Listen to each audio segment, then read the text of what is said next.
And so we're going to begin in Judges chapter 13, talking about Samson's birth. And before we go to chapter 13, it's important for us to remember about the time frame this is taking place. If we remember, this is taking about the same time as the judge we talked about last week, who was, if I remember, Jephthah, right?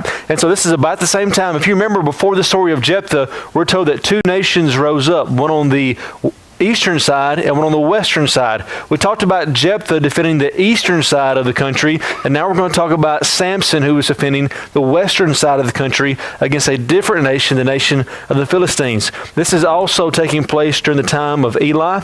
Eli is a prophet at this time. Samuel is born about the same time as Samson. And so when you think about Samuel in 1 Samuel, the prophet of God, he was born about the exact same time as Samson. And so while Samson is a judge, Samuel was already a faithful prophet and circuit kind of prophet and preacher at the same time. And the King Saul was actually born during the reign of Samson as a judge. And so as you can tell, this is kind of coming all together. As Judges is coming to a close, like 1 Samuel, you can see how this is kind of overlapping. And so when we talk about how Samson is fighting against the Philistines, the first king of Israel, Saul, has already been born and already starting to grow. And so the Philistines were a seafaring people who were on the western side of Palestine. They were a very warlike people because they were strong politically, and they were also strong economically. They were one of the top traders of the Mediterranean world at this time. They were from the island of Crete, we believe, and they settled at different parts along the Mediterranean. And one of the places they settled, even in the days of Abraham, initially were in the days that was in Canaan. But we see here, I believe it's in about the 13th and 12th century, which is about 150 years before the time of Samson, they really start laying claim there in the Canaanite land. In fact, Palestine is a term that we use to talk about this part of the world today, which is from the Greek Philistia, which comes from the Philistines. And so we actually call this part of the world, going back all the way to the Philistines that used to inhabit there. And so then when we get to chapter 13, and the Philistines are overtaking God's people. They've oppressed them for 40 years. Beforehand, we talked about the longest oppression that is mentioned in the book of Judges. Before this was how long? It was last week. Does anybody remember? Anybody? How long they oppressed the people of Israel before Jephthah rose up? It was 18 years. 18 years. But here with Samson, it's going to be 40 years. And so the Philistines have been in power for quite some time. And so then God rises up Samson. So let's read verses 1 through 5 of chapter 13. And the people of Israel again did what was evil in the sight of the Lord. So the Lord gave them into the hand of the Philistines for 40 years. There was a certain man of Zorah of the tribe of the Danites, whose name was Manoah, and his wife was barren, and she had no children. And the angel of the Lord appeared to the woman and said to her, Behold, you are barren and have not borne children. You shall conceive and bear a son. Therefore be careful and drink no wine or strong drink, and eat nothing unclean. For behold, you shall conceive and bear a son. And no razor shall come upon his head, for the child shall be a Nazarite to God from the womb, and he shall begin to save Israel from the hand of the Philistines. So the woman goes back and she tells her husband all of the stuff that this prophet, this man of God that she perceives. At first she thinks he's a prophet, he's a man of God, he's a spokesman. Later on in the story they're going to find out that he's actually an angel, because they try to give him a grain offering and a meat offering, and he touches it, it comes on fire, just like it did with Gideon, and then he kind of vanishes up in the smoke of the grain offering and the meat offering.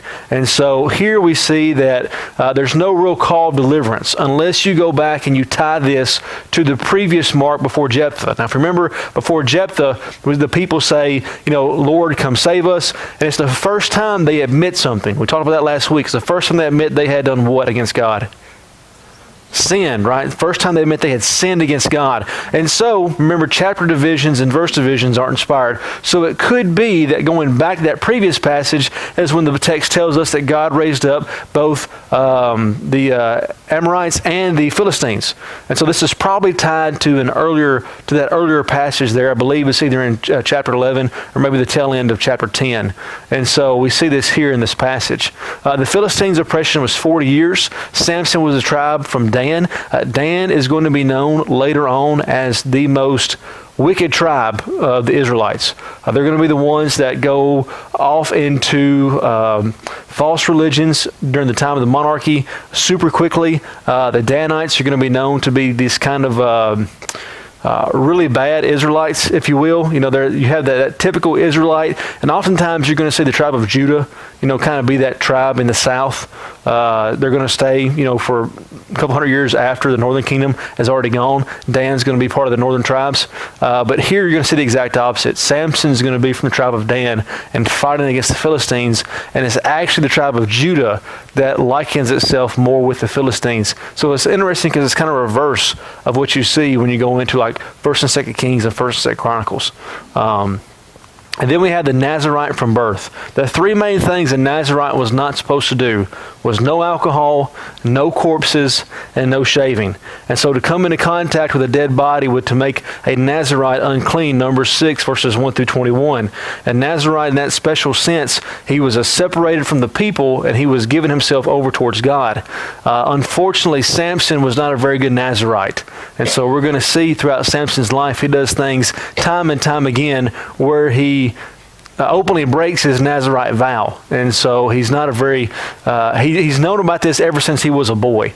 And when we look at Samson, he's going to be a grown man, and but he just doesn't really take it seriously, and it causes him lots of trouble in the long run. Any questions or comments on chapter 13, Samson's birth or his unique call as a judge?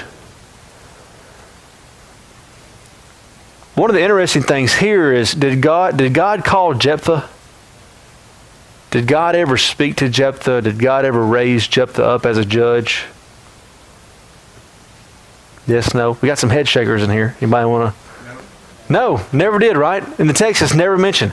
God never raises Jephthah up. The people go to Jephthah and say, hey, you're a fighter, you're a warrior, you've got this band of men that fight for you. Come and lead us, right?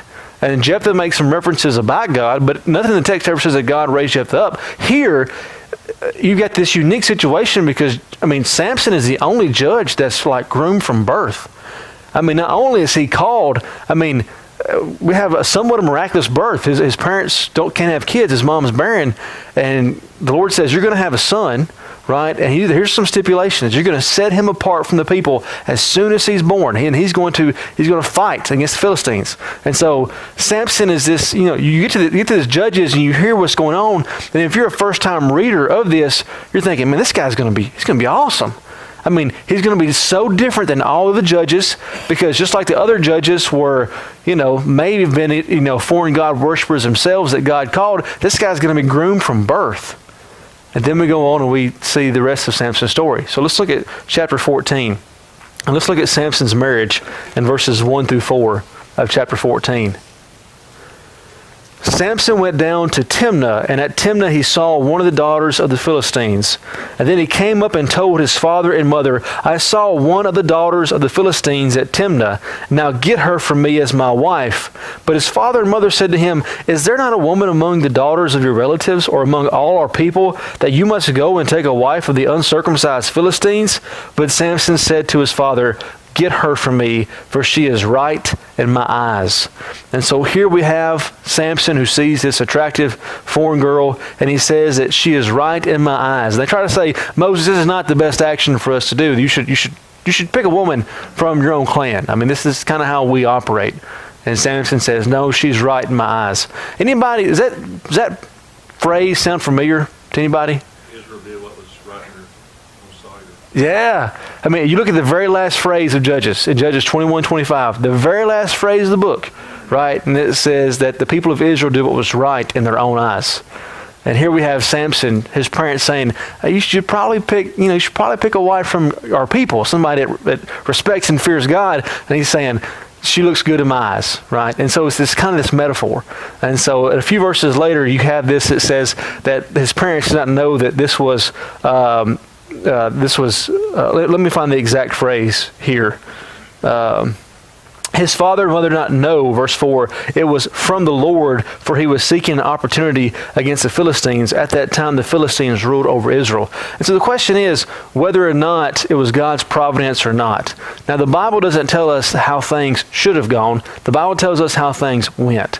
And so the question is, did God want Samson to marry a Philistine woman to spark this holy war that Samson was going to have the rest of his life? Or did God use Samson's stubbornness and his sexual cravings to accomplish his purpose of ridding the Philistines and their power from the land of the Israelites?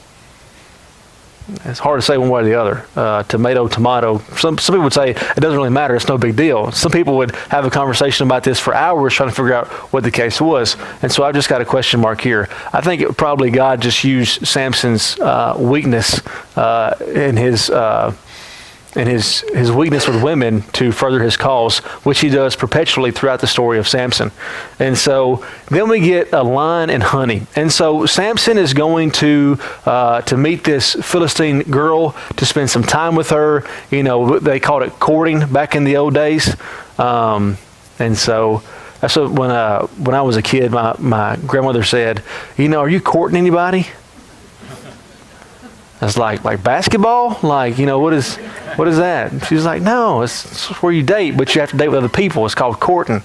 I said, no, I don't think we do that anymore. And but Samson was courting, right? He was going over to this girl's house to spend some time with her and her family. That's how you did it back then. You couldn't go out on dates and watch movies by yourself, right? You had to do it in the presence of their family. And so Samson is going there, and he sees this lion. This lion attacks him, and he rips it with his bare hands. I mean, Samson he's known for his strength, and so he rips this lion in two, and he goes off, and he courts, and he comes back by, and the lion has been torn in two, and there's something inside the lion. You guys know the story. What is it? A swarm of bees, right? And he finds what's the bees made? Honey, right? Samson goes and he takes the honey. He's a Nazirite. He can't touch dead bodies, human or animal. So he violates his Nazirite vow for something sweet, which, if you notice the rest of his life, is kind of a metaphor for how he lived his entire life. He violated his Nazirite vow to get something momentary and sweet. Then he goes back to his parents, and he gives the honey to his parents. And the text says that he did or did not tell his parents where he got it from. He didn't tell them, right? Because he knew that he was not supposed to do that. He knew that not only had he defiled himself, if they would have ate this honey from the carcass of a lion, which number one is just gross, but number two, it defiled you. I mean, that's against the law of Moses. It made you unclean. And so Samson made his parents unclean and didn't tell them. You know, it's just, and so here you can see Samson's kind of attitude about things is a little bit lackadaisical. And so then we see the wedding party. And so eventually the parents agree, fine, we'll marry him. And so Samson's got to throw a wedding party. It's a week-long feast, very common in the ancient Near East. They still did this in the time of Jesus. And so Samson's got to pay for this wedding party. And it's a week-long fest. And oftentimes in Canaanite religion, where sex and alcohol were two of the main ways that they worshiped their gods in the land of Canaan. I mean, it's what it is. And so you had this, it's a week-long party. And so it's most likely that Samson in this week was drinking just like what would have been the normal thing for Canaanite weddings at this time, which, again, would have violated his Nazirite vow to be separated. And here he is having this Canaanite Philistine wedding party with his in-laws and the woman he's about to marry. And so he gives a riddle. And he says, and the riddle says, out of the eater came something to eat, and out of the strong came something sweet. And it's a riddle about the lion and the honey. And so he says, I tell you what, if you guys can break the riddle, then I will give you 30 pieces of clothing. And the clothing would have been really expensive. The word used here is more like festal garments. Clothing in the ancient world was extremely expensive. And so he says, I tell you what, if you get it right, I'll give you 30 festal garments and 30 garlands. And if you can't get it, then you've got to give those things to me. And so his wife, the girl he's going to marry, she cries. She says, you've made a fool out of me. You know, they've threatened to burn our house down with me and my father inside of it because you have, given them this riddle that they can't break, and it's going to cost them quite a bit of money to pay you, and you've really upset the people, of this town. And so Samson tells the riddle, and what does she do?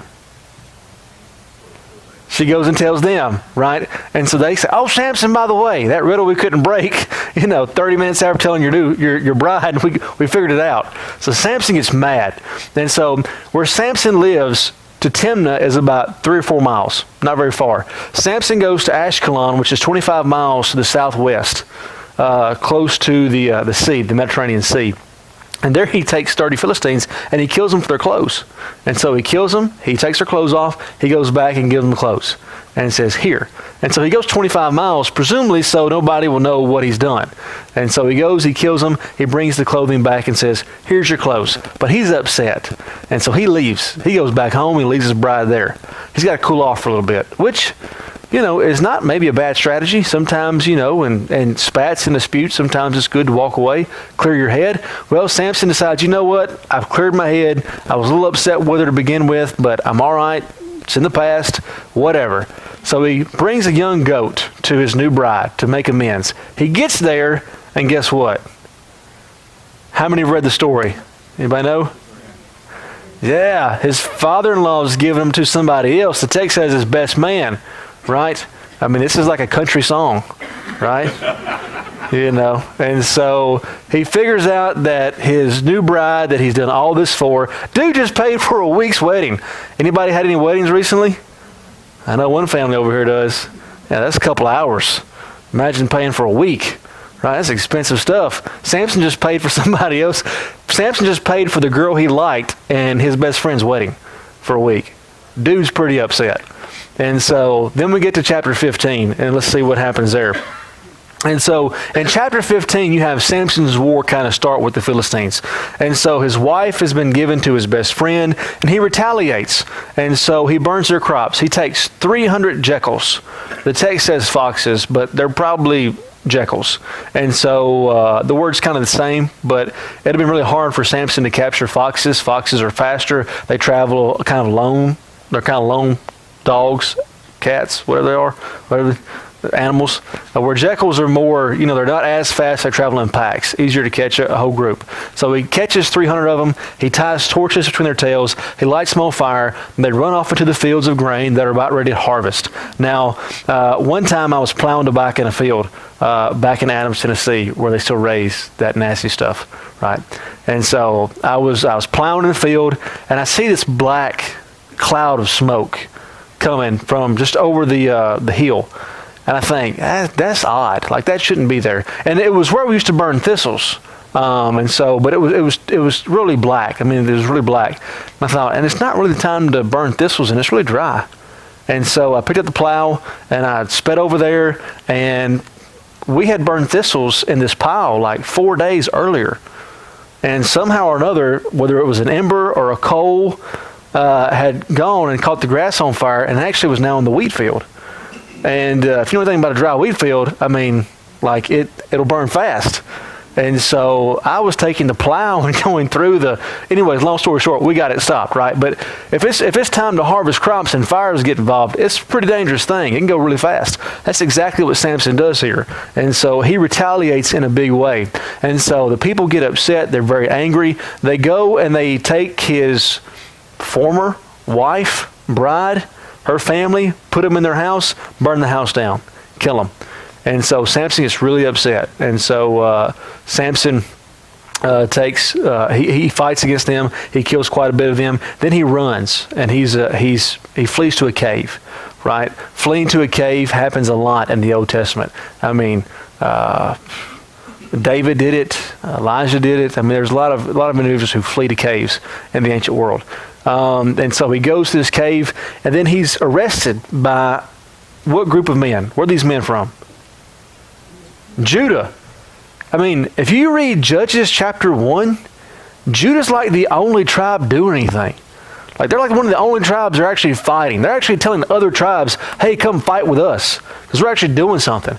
You fast forward 200 years, 250 years, they're completely subdued by the Philistines. And they're mad at Samson for stirring the ruckus. They're like, dude, like, we're cool with the Philistines. Like, they're our masters, but, they're wealthy, they got cool stuff, and we don't mind being slaves because, they treat us all right. So don't rock the boat.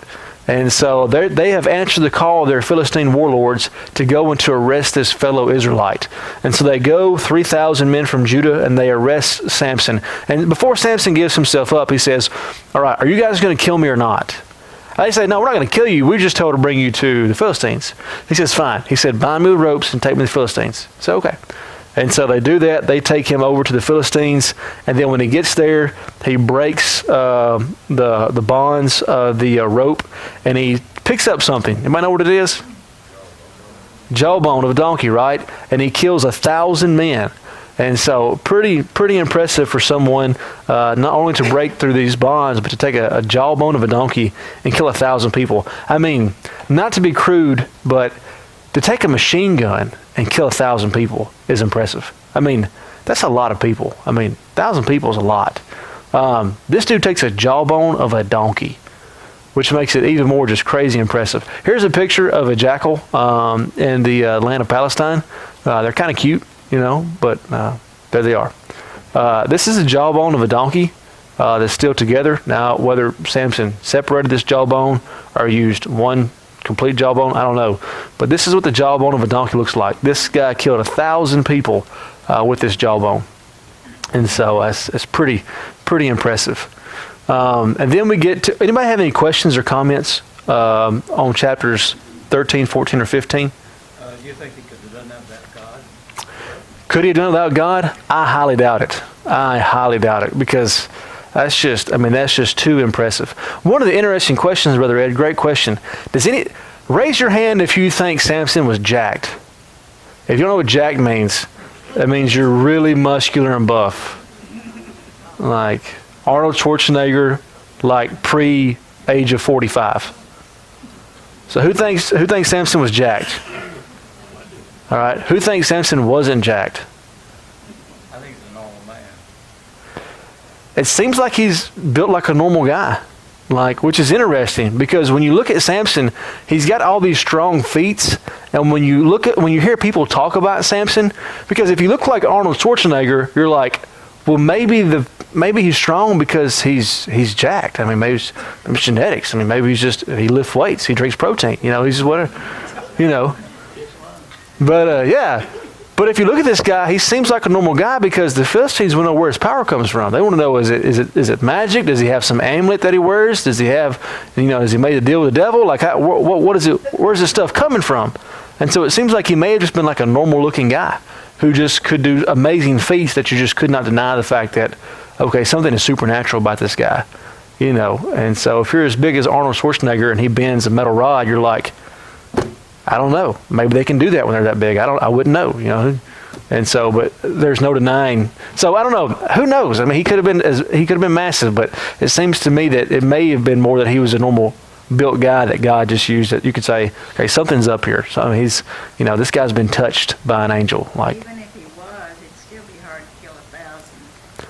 Oh yeah, even if he was massive or not massive, yeah. I mean, it's still impressive either way. Absolutely. And so, great comment and question. Anybody else have anything, a question, or even a comment? How long, we're told at the end of chapter 15, how long does Samson judge? 20 years. Does he ever deliver the Israelites from the Philistines?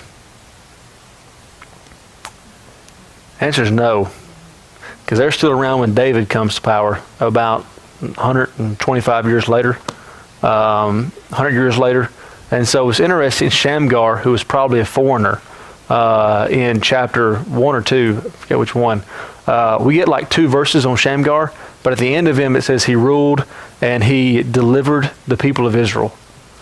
And Samson rules for 20 years. He was basically born for this reason, and we're not told that he ever succeeded to the status of a judge like Shamgar. And so let's look at chapter 16, the most famous aspect of Samson's life. Samson and Delilah, which are also the names of Brittany's uncle's dogs. And so, true story. Samson doesn't have the best history with women. We see in 16 verses 1 through 4 that he goes down and spends some time with a prostitute in Gaza. Gaza is a place that we would think of like Panama City Beach, or wherever else, the Yucatan Peninsula, like Cancun on spring break. Like, this was a place in the ancient Philistine world that was nice. It was warm. It was kind of tropical. It was on the Mediterranean Sea. This was a place where people would go to relax. So Samson goes to this beach town, the original Muscle Beach, and he goes there and he spends some time with a lady. But anyways, as he's leaving, the Philistines are trying to capture him. And he goes and he takes the gates of the city to this pretty important city. So these gates would have weighed hundreds of pounds. They would have been overlaid with metal. And so if somebody tried to burn the city gates, these timber gates, you overlay them with metal so they can't catch on fire. And Samson just picks these things up and walks off with them. Hundreds of pounds, up a hill, And so he does a feat. The reason why this is listed is probably because of the feat that takes place. I mean, for him to pick up city gates that are there for the purpose of keeping out individuals, but also groups of individuals. And Samson uproots them, takes them to a nearby hill, sets them up. So when the people wake up, they look across the hill, and there's the city gates. It's impressive. But the rest of the chapter is not so impressive. And so let's look at verses 4 through 6. Yes. Same place. Yeah, same place. Proximity, same close proximity. And so the Philistines had 5 kings, which we'll read about here in a second. But there were 5 main cities of the Philistines and 5 kings that kind of ruled like a confederation, if you will. And one of those major cities was Gaza, where one of the Philistine kings were located. And so verses 4 through 6. After this, he loved a woman in the valley of Sorek, whose name was Delilah. And the lords of the Philistines came up to her and said to her, "Seduce him, and see where his great strength lies, and by what means that we may overpower him, that we may bind him to humble him. And we will give you each 1,100 pieces of silver." And so Delilah said to Samson, "Please tell me where your great strength lies, and how you might bound, and what could subdue you." And so here we have Samson and Delilah. And so Samson means sun, Delilah means night, which is an interesting play on words when you think about it.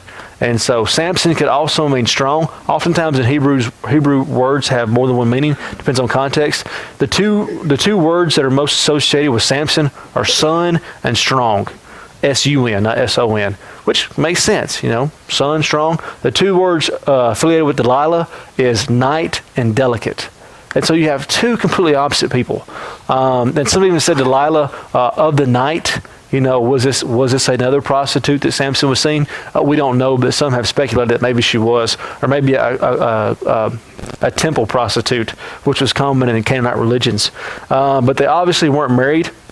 She may have been an Israelite, but she was more committed to the Philistines, both in their religion, but also in their money. And so Samson wants Delilah, Delilah wants the money. We're told in the next chapter that a man could live comfortably on 10 pieces of silver a year. We don't know how much that would translate today, but an income that you could live comfortably on, maybe, 40 grand, 30 grand.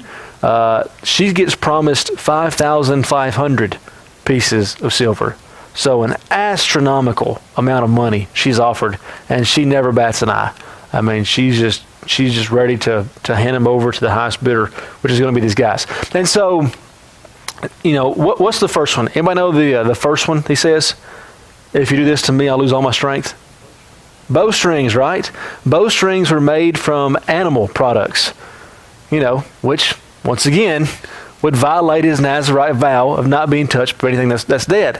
And so he tells her, if you put these bowstrings on me, he doesn't say this, but it will violate his Nazirite vow. But he's violated his Nazirite vow his entire life. He's never lost his strength. So she puts the strings on him, and he goes in the inner chamber, or he's in the chamber, and says, "Oh, Samson, the Philistines are here." And he busts out of the bowstrings, and he kills them, right? And so next, what does he tell her? What's that? Right? New ropes, right? Do new ropes. Same thing, right? Same act, part 2. Third thing, what does he say? If we do what? Yeah, if you weave my hair and pin it to, we don't know what the text doesn't say, but his hair was pinned to something, whether it was pinned to the ground. The same word in Hebrew is the same word that Jael used to pin the temple, not the temple, the tent peg to the ground. Same word. So his hair was probably bound and then put in something, like whether it was to a weaver thing or whatever, I don't know. But his hair is weaved and it's pinned up to something. The Philistines come in and he just kind of snaps the pin and he fights them again. And so then we get to 15 through 18, which is so, you could so hear like a teenage girl tell this to her boyfriend. It's so sad, but it's almost kind of funny. All right, verse 15. All right. And she said to him, "How can you say, 'I love you,' when your heart is not with me? You've mocked me these 3 times, and you have not told me where your great strength lies." And she pressed him hard and with her words day after day, and urged him. His soul was vexed to death. Think about this. She says, "You don't really love me." Baby, how can you say that? Because you won't tell me, he's and it's hilarious. It's so funny.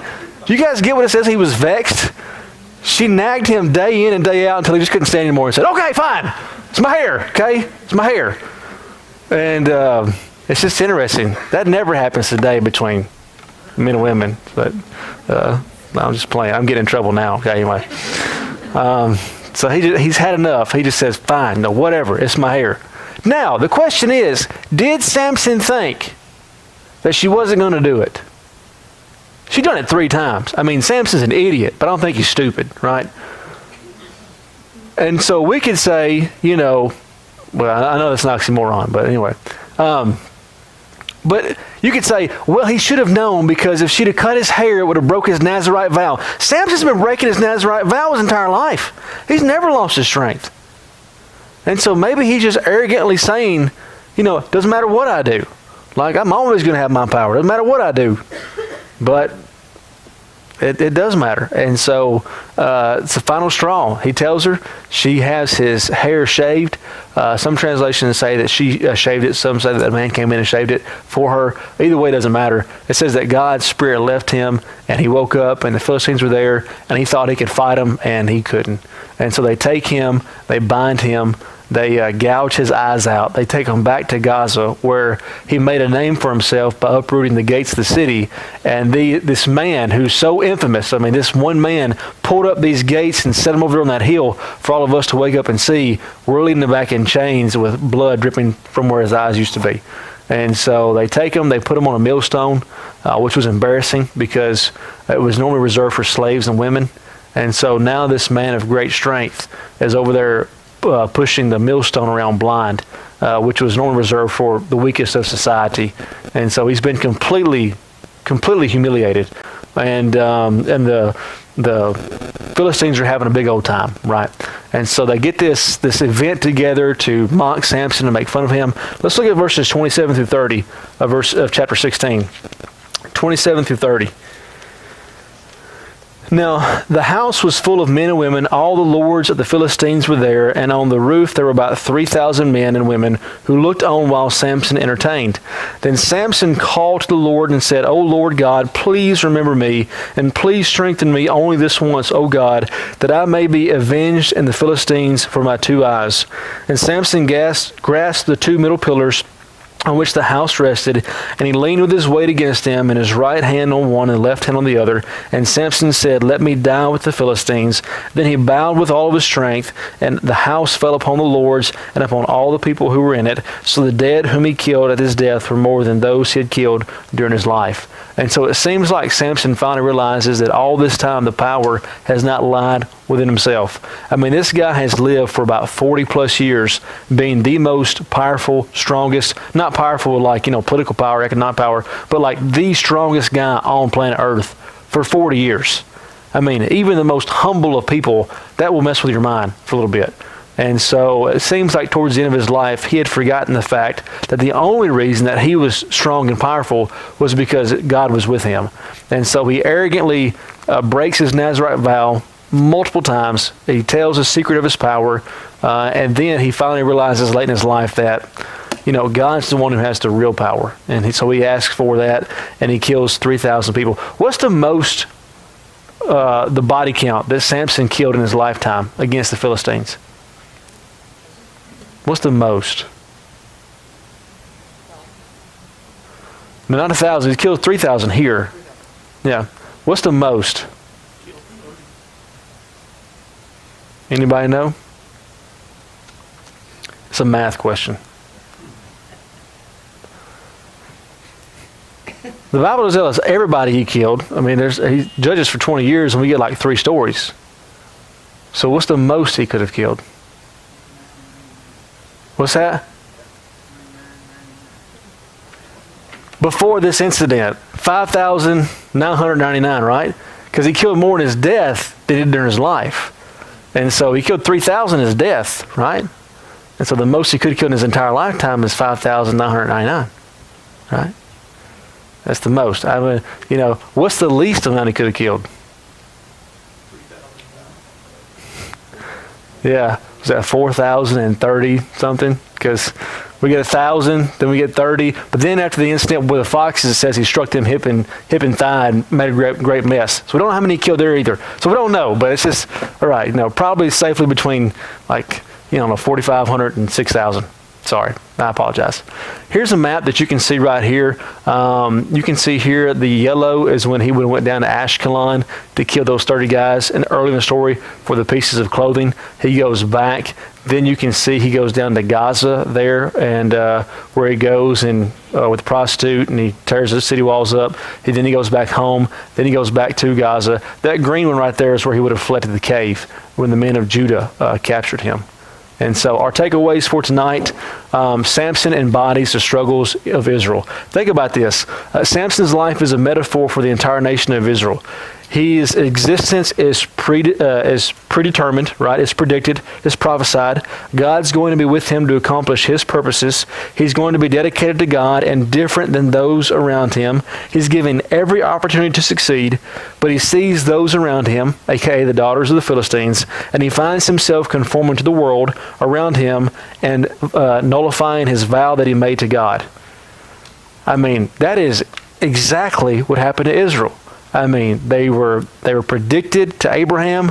They were given every opportunity to succeed. They were supposed to be different. They were given a vow that they made both to Moses and to Joshua when they went into the promised land, and they saw those who were around them, and they decided, we kind of like being with these people over here, and they start breaking their vow, and God leaves them. I mean, when you look at Samson's life, man, it is almost verbatim. I mean, embodies what the children of Israel did during this time frame. Bad decisions have consequences, even for God's people. We can be God's people. We can give our life over to Him. We can be identified with Him. But if we make poor decisions, that we will still have consequences in our own life.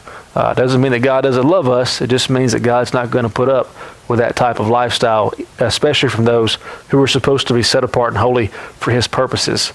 And God's will is going to come to pass. I think Samson underachieved from what he could have been. He had a special birth. He was trained as a child. He should have been sober-minded, not having anything to do with alcohol. He should have, he's one of the only judges that never actually leads an army. I mean, you have all these judges who lead army, and Samson, his whole goal was to overthrow the Philistines. And he kills 3,000, including some of their top nobility. But I think it's because God's providence is going through Samson's shortcomings. But that's my opinion. But God's will is going to come to pass whether we get in line with it or not. Any questions or comments, takeaways, Brother Rick? There was 3 vows that the Nazarite was supposed to have. One, there's no alcohol. Mm-hmm. Second, not supposed to touch your corpse with Mm-hmm. your body of any kind. And Mm-hmm. the third was wasn't to cut his hair. Mm-hmm. What was the consequences of the fact that he broke the first 2 vows, other than things just never went his way? Yeah. Was there a particular consequence related to each of those first 2? Yeah. I know there was on the third one, because when he cut his hair, that's when they captured the weeds. That's a good question, because the first one that we see that he breaks is with the wedding party, if he didn't drink alcohol there before the wedding party, he touches the dead corpse of the lion. And then, of course, he doesn't get to marry the girl of his dreams. And, in fact, she marries somebody else. And then she's burned alive in her father's house. And so, whether that's a direct correlation between him breaking the Nazirite vow, it's a good question. We're not really told. And then with the whole Gaza thing, I'm not sure if that's a direct influence of him breaking Nazirite vow, or just the text showing Samson's low moral situation. But it's a good question. But evidently, I think Samson fully thought that if Delilah cut his hair, he'd been fine, because he'd been breaking the Nazirite vow in other ways, literally his entire life. He never lost his strength. And I think he just thought he could gamble with it one more time. And God said, we're done here. Said he got up thinking that he would go out. Yeah. And the people would have to quit. That's right. And so, I think that arrogance, great comment, Sheila. Good questions. It also said, though, didn't it, that he was basically revealing his heart when he told her that last one, so he had to think at that point it might have some. Yeah. I mean, he was playing with her before, obviously, but when he told her that, he felt like he had deeper. Yeah. It says he opened up his heart to her, which, So he had to think there might be some consequence, because he was telling them. Yeah. Look at his heart. Yeah. And I don't know if he just thought, I'll let her in on the secret that I've kept, and I don't know if he thought that it would actually affect his strength, but he'd obviously been playing that card close to the chest for quite some time, and thought he had finally found somebody he could relay that message to, and wrong person. So good comment. All right, well, that's all of our time. Thank you so much for your comments and your questions. Let's go ahead and let's end with a prayer. Dear Heavenly Father, we're so thankful for this day and for all many blessings you've given us. We're so thankful for your word and for the opportunity we have to come together during the week to study it. Dear Heavenly Father, please help us to look to men like Samson, who were chosen for a purpose. Help us to see the difficulties that they had. We realize that each and every one of us have difficulties in our own life, and help us to look at these men and women, to learn from their mistakes, but to also to learn from their wisdom, and Samson's wisdom of finally realizing at the end of his life that all true power comes from you.